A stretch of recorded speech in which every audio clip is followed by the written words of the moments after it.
began in the earliest months of the COVID-19 pandemic with quiet concern and intellectual vigilance. A lifelong critical thinker and dedicated researcher, he quickly sensed that the official narrative around the virus and the sweeping public mandates that followed were being shaped by something more complex than science alone. Behind the curtain of daily briefings and executive orders, John saw contradictions, political motivations, and troubling blind spots, patterns that only became more evident with time. As mainstream information became more prescriptive and one-dimensional, John dug deeper, compiling medical journals, peer-reviewed studies, and emerging international data. He emailed this research not just to his ex-wife, Angela, but also to a trusted physician friend, to Angela's colleagues, and even to the in-laws of his adult children. At first, the response was tepid but respectful. Angela even expressed agreement with a few of his concerns, acknowledging that things don't quite add up. But as fear mounted and mandates solidified into social norms, John's caution, once interpreted as careful, was rebranded as contrarian. The more he questioned, the more isolated he became. Family members who once engaged in debate grew distant. Invitations slowed. Conversations shortened. Without warning, John found himself on the other side of the line that had quietly been drawn. He didn't yet realize that most of his family had begun taking the vaccine, silently crossing a medical and ideological threshold without including him in the conversation. Angela, knowing his reservations, still attempted to convince him to follow suit.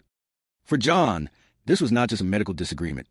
It was the beginning of a more insidious fracture, not one rooted in virology, but in trust.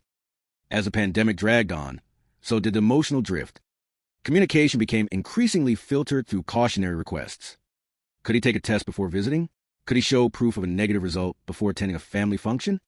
Could he provide verification of health for the sake of peace of mind? He complied, grudgingly at times, but always with the goal of preserving connection, swabbing his nose with unreliable test kits, paying for overnight hotel rooms to ensure safety, and scheduling entire trips around protocols that others seemed to bypass at will. One event stood out, a family gathering John did not organize but graciously paid for. Some attendees showed clear signs of illness, cough and congestion, but no one batted an eye. No one else was tested. No other precaution was enforced. And yet, John felt eyes on him, not overtly, but in passing glances, in comment about staying safe, and in the silent judgment that clung to his presence like static. Then came the invitation to a family milestone, a formal ceremony that required him to be tested beforehand.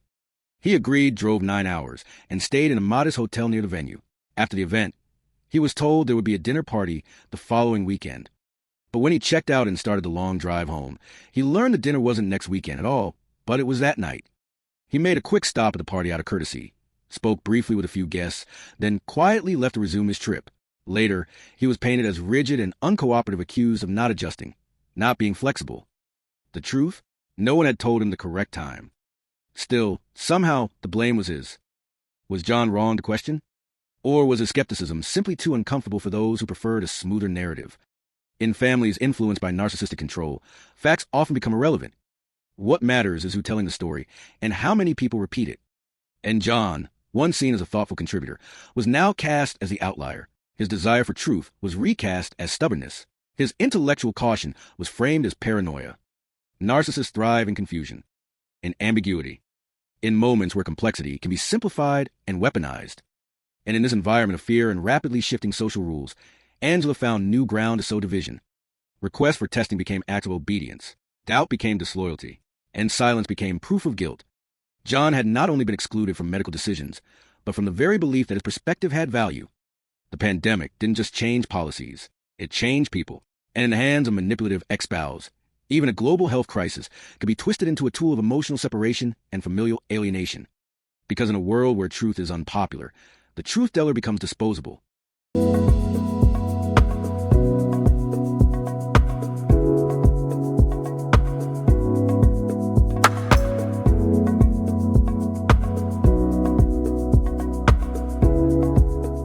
Yelling at children, whether it occurs occasionally or becomes routine, can cause lasting emotional damage. Numerous studies link chronic yelling to elevated anxiety, low self-esteem, difficulty trusting authority, and increased aggression. These effects don't disappear with age. They often resurface in adult relationships and personal identity struggles. While some argue that yelling is a normal, even necessary part of discipline, experts overwhelmingly warn against its long-term consequences. Yelling may stop behavior in the moment, but it typically backfires, harming communication and creating emotional distance between parent and child. It becomes not a tool of guidance, but of fear and confusion. However, yelling is rarely the only harmful behavior in homes affected by parental alienation. In alienating family systems, especially those driven by narcissistic individuals, yelling is just one tactic in a larger pattern of emotional manipulation and psychological control. Alienation is rarely built overnight.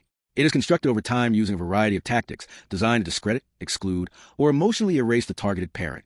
These tactics can include bad-mouthing the other parent, repeatedly criticizing or mocking the targeted parent in front of the child, sometimes subtly. Your dad can't even manage to call on time, again, and sometimes explicitly, she never really wanted you anyway. Withholding affection as punishment, teaching the child that showing love or loyalty to the targeted parent will result in emotional withdrawal from the alienating parent.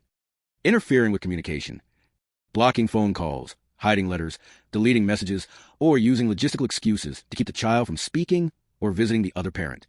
Forcing the child to choose. Phrasing that makes neutrality feel like betrayal. You're either with me or with them. Rewriting history. Telling the child that the targeted parent abandoned them or never showed up, when in fact the alienating parent created or manipulated those circumstances.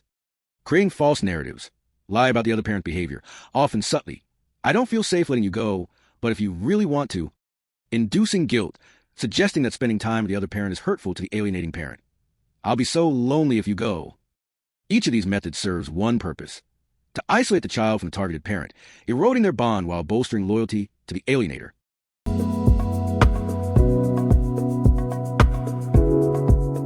When these alienating behaviors are fueled by malignant narcissism, the damage becomes even more complex. Yelling in this context is not just emotional overflow, it is often calculated. The narcissist may scream in private, then deny or downplay the event in public, leaving the child trapped between what they experienced and what they're told. This form of gaslighting causes cognitive dissonance, making children question their own memories. Other narcissistic strategies include co-opting allies, flying monkeys. Friends, relatives, and even therapists are manipulated into supporting the alienator's version of events, reinforcing false beliefs in the child. Enmeshment. The child becomes emotional surrogate or confidant for the narcissistic parent, burdened with adult concerns and loyalty conflicts. Image management. In public, the narcissist may appear generous or victimized, while privately orchestrating exclusion, control, or character assassination. Emotional inversion. Genuine affection from the child toward the targeted parent is shamed or punished, while coldness or rejection is rewarded with praise or attention. Over time, these behaviors don't just harm the relationship between child and parent. They distort the child's internal compass, leading them to distrust their instincts, question their self-worth, and struggle with identity formation well into adulthood.